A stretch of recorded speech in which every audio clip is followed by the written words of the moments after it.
still remember the day I turned 16 and got my driver's license. I had been counting down the days to the freedom that meant for me. No more begging my parents for rides or waiting on their schedules. I was ready to take off on my own adventure, whenever, whatever I wanted. But that moment I had been waiting for didn't quite happen the way I was hoping for. First, I was more like 16 and a half because I had gotten in trouble a few times. My consequence each time was that my dad pushed back the date of my driver's license test a week. So officially, I was like 6 months late to that party. Turns out that those adventures I had been planning were far from whenever and whatever I'd wanted. I ended up having some pretty strict boundaries for when and where I could take the family car. And not only that, I was still waiting on my parents' schedule. I didn't have my own car, so I had to wait until they didn't need it anymore so that I could drive myself. Nonetheless, when I did drive, I rolled down those windows, cranked up the music, and the rush of freedom was amazing. Cue 90s pop. Let's go.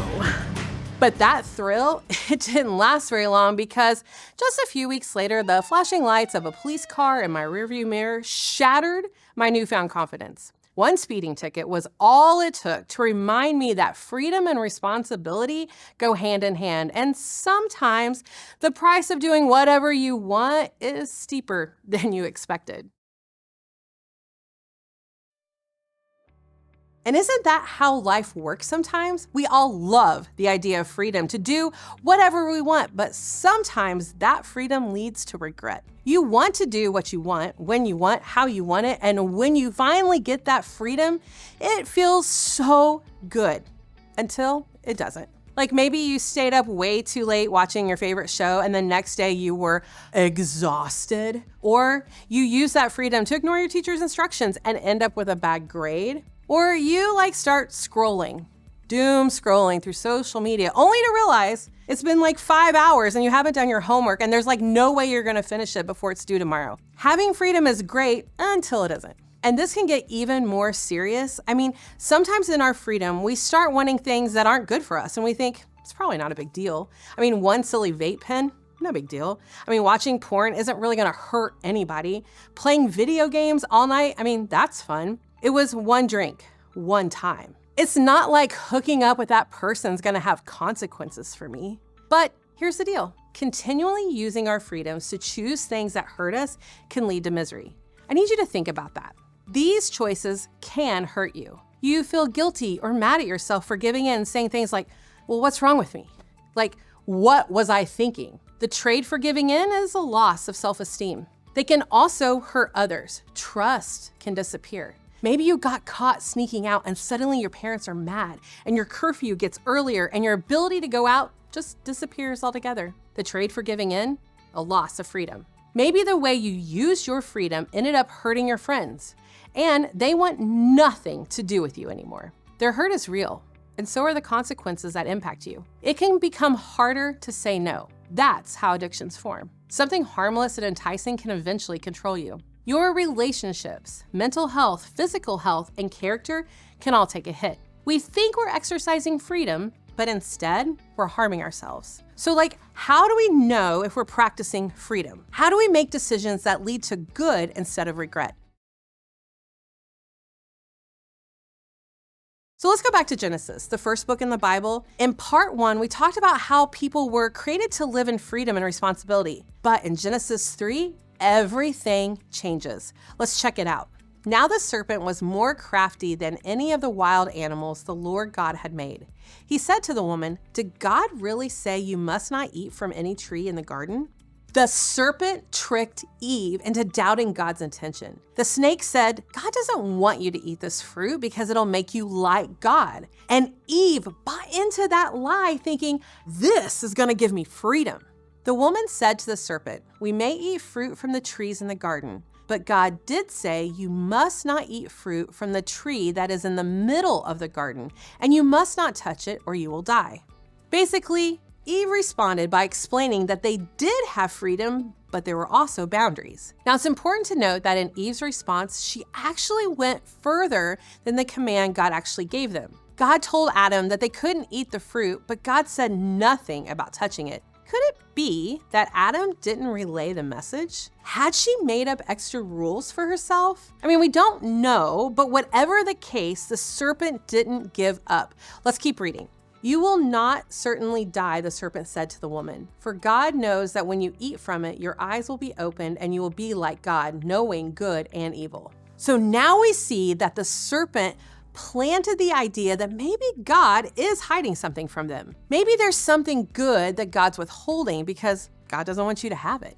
It's this idea that maybe, just maybe, God's not good and loving. When we find ourselves doubting God's love and goodness, it happens to all of us. That's when we're prone to turn away from it, which we have the freedom to do, and that's exactly what happened. When the woman saw that the fruit of the tree was good for food and pleasing to the eye and also desirable for gaining wisdom, she took some and ate it. She also gave some to her husband who was with her, and he ate it. In that moment, Adam and Eve thought they were exercising their freedom.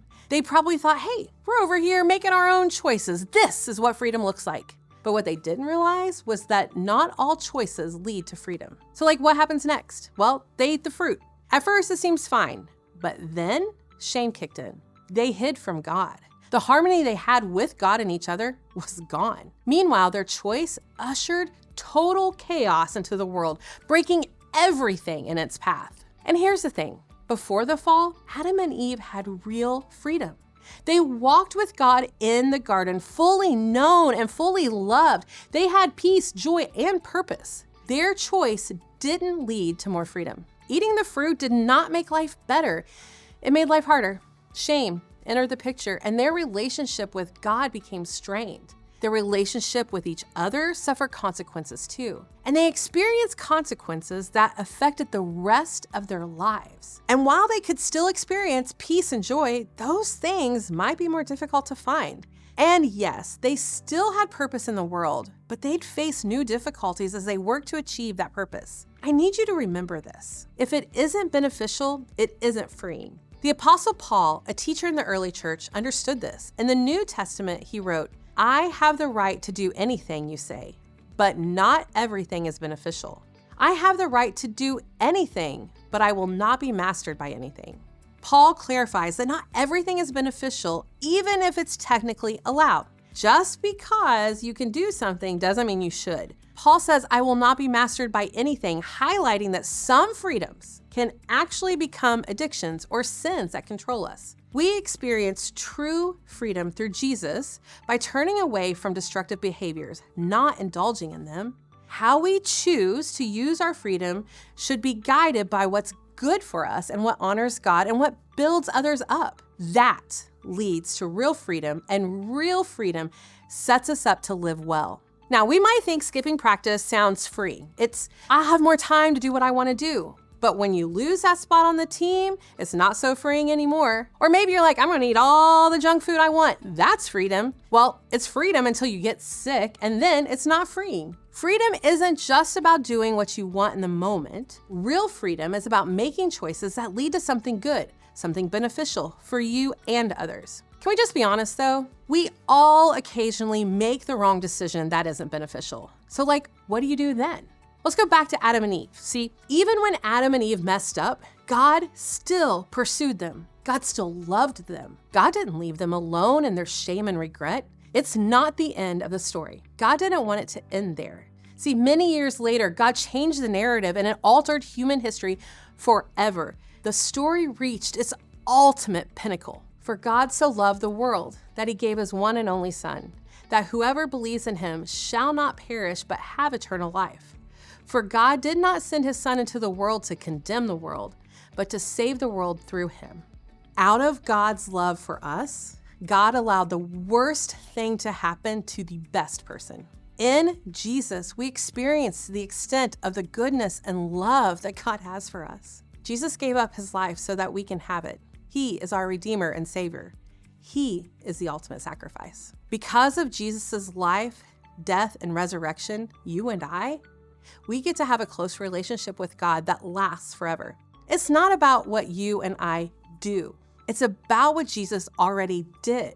Jesus' dying on that cross was God moving towards you and your life. Jesus didn't show up and tell us to prove our worth. He came to show us how much worth we already have in him. And now we get to partner with him to move toward the life he has for us. We get to use our freedom to make life-giving decisions that lead to a free and abundant life.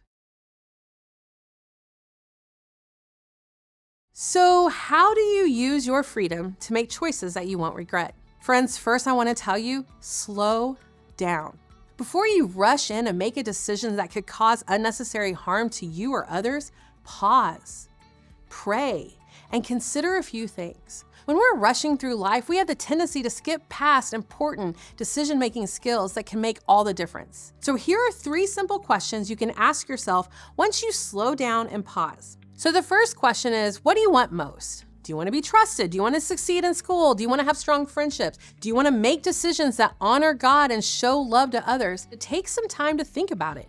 Grab a sheet of paper, write down what you hope people think and say about you. Post that page somewhere that you can see it every morning. Use what you want most to guide how you choose to use your freedom. Pray about it. Spend time reading the Bible. God's Holy Spirit can guide you towards the life and goals that honor God. Okay, so the second question is, what do you want right now? Sometimes what you want in the moment, like staying up late, doesn't line up with what you want most. When you know what you want most, you're able to ask yourself, is what I'm about to do helping me or stopping me from achieving what I want most and what God wants for me? If what you're about to do doesn't line up with what matters most, run. No, I'm serious, run.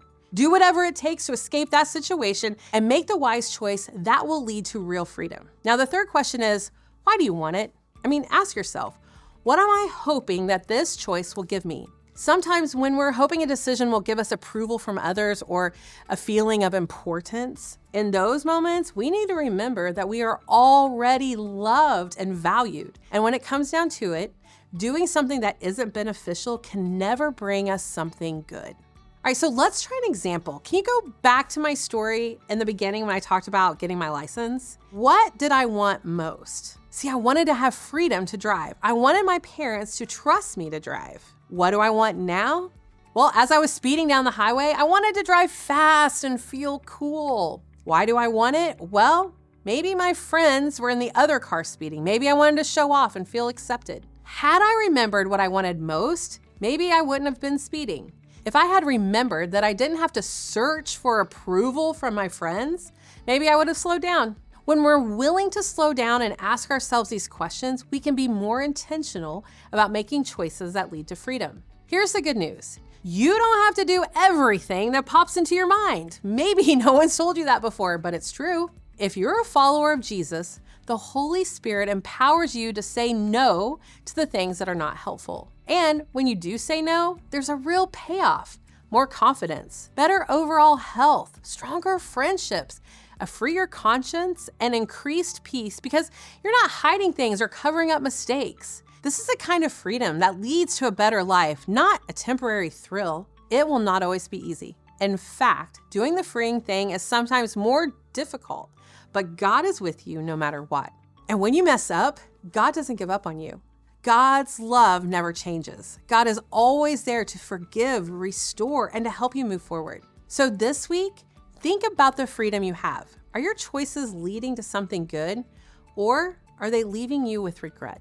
Remember, if it isn't beneficial, it isn't freeing. When you choose what's beneficial, you're stepping into a life full of purpose and joy and real freedom.